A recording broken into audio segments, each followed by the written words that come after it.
namin yung mga garden soil. Yan si Ramil. Yan, dadalhin doon.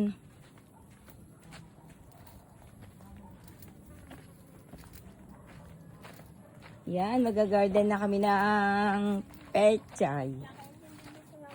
Aba, Ayan na, galing. Yung Mami Lorna, ako Elikano. Ano? Sandali lang, sandali lang. Ayan yung mga pinya. Oh, may garden na kami pinya dito. Yan, galing oh.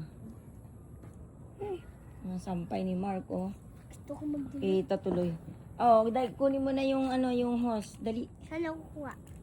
Ay, isdaan? ayusin mo lang, dalhin mo dito, ganun. Pero huwag ka muna magdidilig, huwag ka muna magbubukas. Yan. Ayos lang natin. Ganda na siya. Biglang nagkapin niya dyan. Yan. Nakuha namin yung mga garden soil. Malamig yung kamay mo para tumubo yung mga halaman, lalago. Nagdilig din siya ng orchids. Tignan natin kung malamig ang kamay ni Ramil sa pag-garden. Yan. Gusto ko maraming gulay na pagkukuhanan.